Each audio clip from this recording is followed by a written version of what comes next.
problem is this, and this is going to bring up to the next story.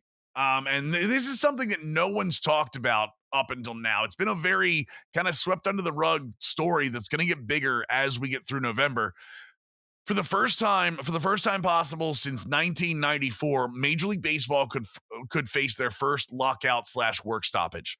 A collective bargaining agreement expires at 11:59 p.m. on December 1st, which means if they do not have a new deal in place by 12/2, it will effectively shut down Major League Baseball during the height of its offseason, including the winter meetings 2 weeks later. Right now, the biggest issues are service time manipulation of rookies. And if you have 3 years of pro, 3 years in the majors, that's when your arbitration number comes up. 6 years to be a free agent. That just sounds crazy, doesn't it? You have to be Unreal with the when you think about team. that. Same team for 6 years before you get an opportunity at free agency. Think about every other sport. It's crazy. And the thing with baseball is you don't immediately get put into the majors. No. Like this isn't even in the majors. You have to get to the major league before that clock starts. That's why you see a lot of teams holding their players until June because they don't get a full season if they come. I believe it's late May or early June when they come up. If they Chris don't get Bryant, that time, Kalenic, all those guys, yeah. Yep. Adley Rushman right now is one of the reasons they're not bringing him up is because for the Orioles is because the Orioles don't believe they're going to be competitive and they don't want to waste his service time. Service time is talked about in minor league moves all of the time. And again, this is manipulation by the owners to hold on to players longer. Players get drafted between 18 and 22 years old.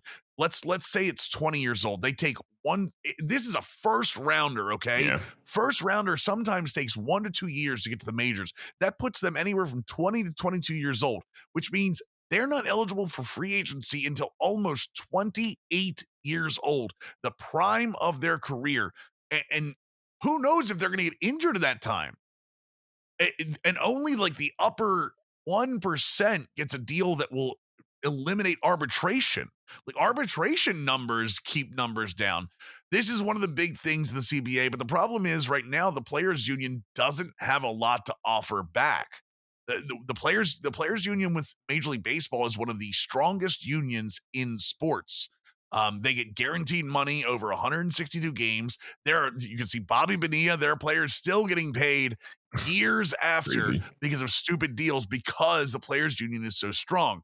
The players are also want to share the league revenue. If you want to talk about more things that the players want, the owner's share of revenue is incredibly high right now. The players want more of that. Here's what I'm going to say, and I'm not going to take a player side or owner side. I tend to lean more player side while understanding that it's still a business. I think service time manipulation is way the service time needed to become a free agent is way too high. That being said, baseball is at a teetering point right now. They just started to get fans back due to the whole, let the kids play movement. This lockout, what kind of impact could it have on Major League Baseball? I mean, this is catastrophic in my opinion. This is going to put baseball either in one of two areas, right? Baseball really has the opportunity now to go post. You remember when you had sort of McGuire and Sammy Sosa doing the home run race, and they were sort of like that golden age. Baseball isn't obviously right there because home runs obviously rule everything, but baseball is much closer to that side than it was what it was before that sort of period of time with Bud Selig and everybody. I'm very careful because you want the players obviously have, this is the big thing. The players can push heavily for different things, the manipulation around sort of service time, all those different objects. They can push for that heavily, but if they do that, it's that weird thing of, okay, they may enter a lockout, may have a shortened season, you could miss a season. And we're coming off the hinges or the heels of just getting minor league players the opportunity to finally get some benefits, what they've needed. I mean, the housing situation for minor league players has been abysmal. I would not want to be one of the people negotiating on behalf of the MLBPA because you, again, are going to either push the hard fight of trying to get what you need from the owners, which historically don't want to give you a lot because they haven't necessarily had to, versus taking a really bad deal or a similar deal and then being locked into that for 8 to 12 years, whatever that essential period of time ends up being. I am hopeful they can find a happy medium because I think the owners have to realize too, you've just had empty stadiums for a while, right? The previous season was all played on empty stadiums on a shortened year. They lost revenue. I think both sides obviously want to get a deal done, but just how much will the owners give up historically across sports? It's usually not a lot. I am worried for baseball. 1994 highlighted one of the darkest times in MLB. The only thing that saved them was Mark McGwire, Sammy Sosa chasing the home run records, and then Bonds chasing it a couple of years later. They're not going to have that again. The steroid era is over. No one comes close to those numbers right now. If anything, they're going to have significant changes, which they're proposing with the universal DH or the double hook DH or any number of rules to upgrade the offense.